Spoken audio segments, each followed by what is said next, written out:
किंतु जो सच्चे भक्त हैं, भगवान तो उनके मन में, उनके हृदय में निवास करते हैं।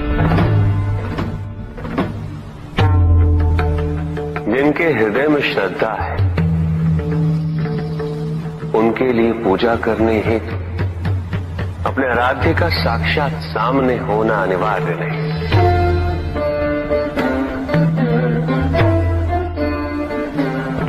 वो तो अपने मन के नेत्रों से प्रतिपल उनके दर्शन पा रहे हैं।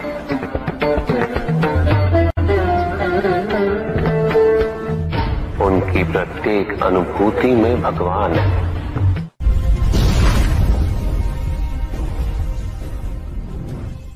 सत्य तो शाश्वत है। सत्य ही संसार में संतुष्टि और सुख का माध्यम है। जो सत्य से विमुख हो, वो सदैव दुखी रहता है।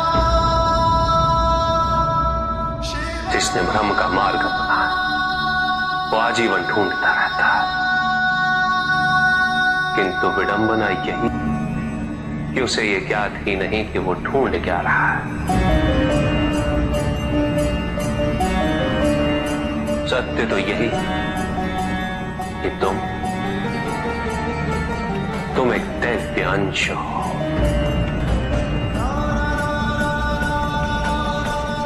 जन्मोपरांत तुम सबने अपने आप को केवल मनुष्य मान लिया, और यही विस्मरण तुम्हारे कष्टों का कारण है। तुमने अपने शरीर को ही सत्य माना। लोभ, भय, शंका, असुरक्षा, छल, इन सब को अपने जीवन का आधार बना लिया।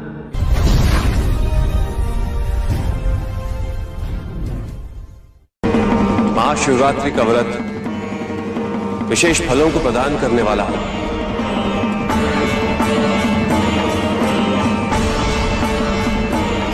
इस व्रत को रखने से पुरुषों की सारी मनोकामनाएं पूरी हुई।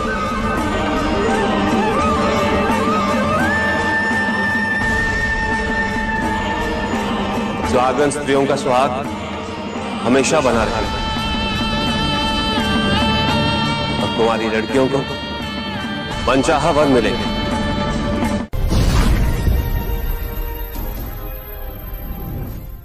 पुत्र और पुत्री में भेद करना उचित नहीं,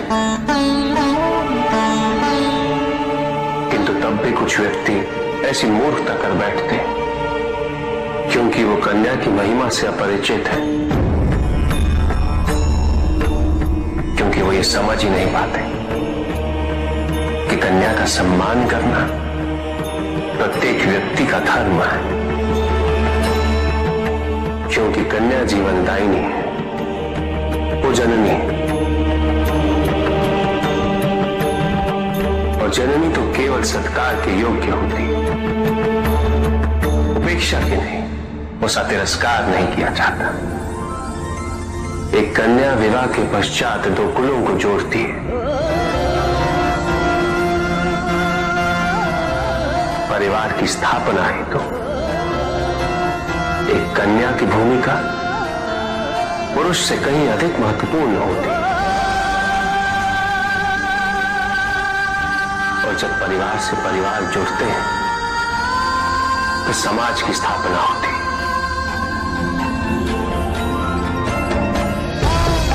पुत्री को परिवार में, समाज में वही स्थान मिलना चाहिए, वही अधिकार प्राप्त होना चाहिए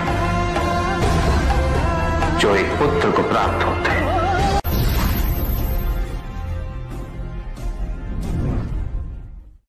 प्रेम क्या है? बताइए महादेव, कृपया बताएं कि प्रेम का रहस्य क्या है? क्या है इसका वास्तविक स्वरूप? क्या है इसका भविष्य?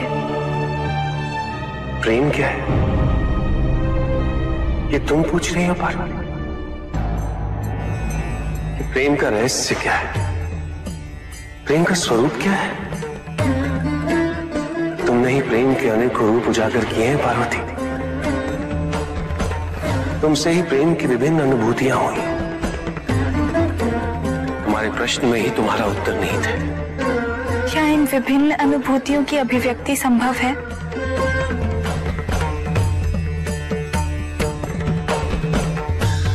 सती के रूप में जब तुम अपने प्राण त्याग मुझसे दूर चली गई,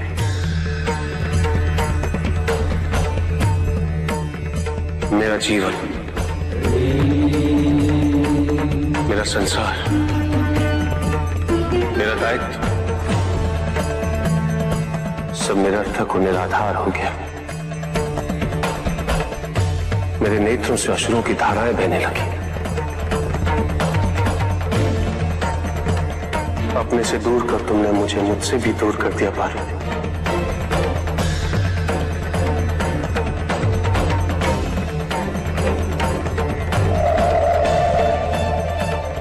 यही तो प्रेम है पार्वती।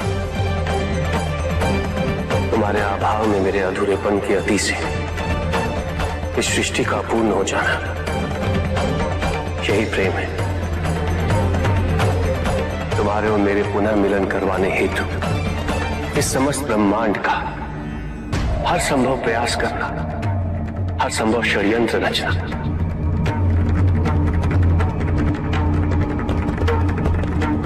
इसका कारण हमारा असीम प्रेम ही तो है। तुम्हारा पार्वती के रूप में पुनः जन्म लेकर मेरे एकाकीपन और मुझे मेरे वैराग्य से बाहर निकलने के लिए विवश करना और मेरा विवश हो जाना, ये प्रेम ही तो है।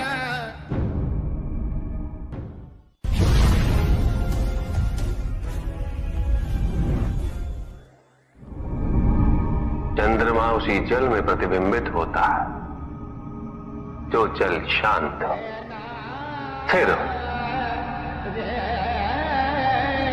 यही तो समस्या होती है मन की।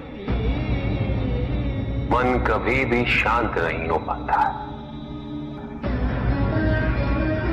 जहां शांति नहीं वहां कुछ भी नहीं रुकता। समुद्र की लहरों की भांति विचारों का उपद्रव मन को निरंतर स्थिर रखता। कुछ भी सुनने और समझने के लिए मन का मौन रहना आवश्यक है, किंतु मन मौन रहना नहीं जानता। वो तो निरंतर कुछ ना कुछ कहता रहता, प्रतिपल शब्दों का आक्रमण चलता रहता है मन पर। और यही आक्रमण है जिसके कारण व्यक्ति कभी भी शब्दों के परे नहीं जा पाता। जहां जीवन की सत्यता का बोध उसकी प्रतीक्षा कर रहा होता।